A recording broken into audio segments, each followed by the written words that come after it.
আমি খুব কষ্ট পেয়েছি যে গত সপ্তাহে বৃহস্পতিবার দিন এখানে সুন্দর আলোচনা হলো, জ্বালানি বিষয়ক একটি সমস্যা নিয়ে একটি কমিটি গঠন করা হলো। আমাদের মাননীয় বিরোধী দলের নেতা তিনিও খুব সুন্দর বক্তব্য রাখলেন, কিন্তু পরের 2 দিনই আমরা দেখলাম যে এই 2 দিন সংসদ চলেনি, যে তাদের নেতৃবৃন্দ বিভিন্ন জায়গায় নানা ধরনের কথা বলেছে এবং এক প্রকার জনগণকে উস্কানি দিয়েছে। এমনও কথা বলা হয়েছে যে 17 দিনের মধ্যে নাকি বিএনপি নির্বাচিত সরকারকে তারা ক্ষমতা থেকে হটাবে।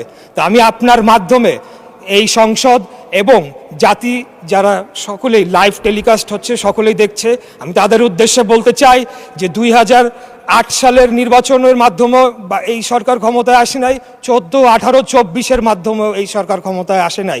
আমরা জনগণের সরাসরি ভোটের মাধ্যমে ম্যান্ডেট প্রাপ্ত হয়ে এই সংসদে এসেছে।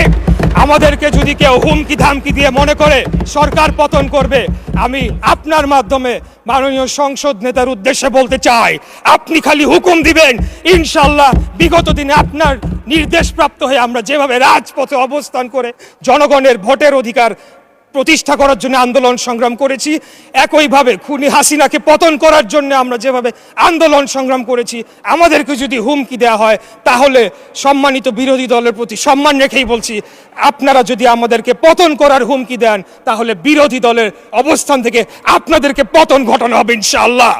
আমরা কোনো ধরনের অস্থিতিশীল করতে চাই না, আমরা বাংলাদেশে কোনো ধরনের বিভক্তির রাজনীতি চাই না, আমরা একটা শান্তির রাজনীতি চাই, একটা ঐক্যের রাজনীতি চাই। আমরা যদি বিগত 24 সালে যারা শহীদ হয়েছেন তাদের প্রতি যদি আমরা সম্মান প্রদর্শন করতে চাই, তাহলে আমাদেরকে একে অপরের প্রতি সম্মান প্রদর্শন করতে হবে এবং সকলে মিলেমিশেই আগামী দিনে বাংলাদেশকে পরিচালনা করতে হবে। আপনারা হয়তো ভুলে যাচ্ছে, আমাদের সম্মানিত বিরোধী দল হয়তো ভুলে যাচ্ছে, এই যে সংঘাত, এই যে একটা অস্থিতিশীল পরিবেশ তারা তৈরি করার চেষ্টা করছে, তার মধ্যে লাভবান কারা হচ্ছে মাননীয় স্পিকার?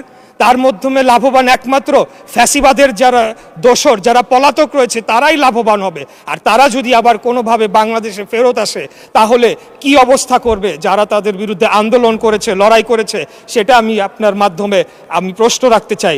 তাই আমি আর যেহেতু সময় সংক্ষিপ্ত, সময় বাড়ানোর আবেদনও করব না। ইনশাল্লাহ 5 বছরের জন্য নির্বাচিত হয়েছি, আরও সুযোগ পাবে কথা বলার, ইনশাল্লাহ কথা বলে যাব।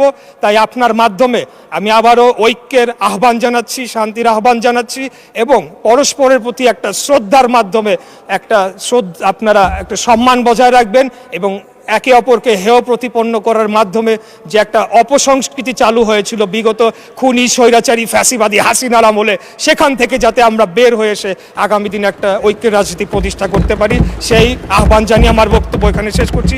খোদাফেজ। বাংলাদেশ জিন্দাবাদ, বাংলাদেশ জাতীয়তাবাদী দল জিন্দাবাদ। ধন্যবাদ মাননীয় স্পিকার।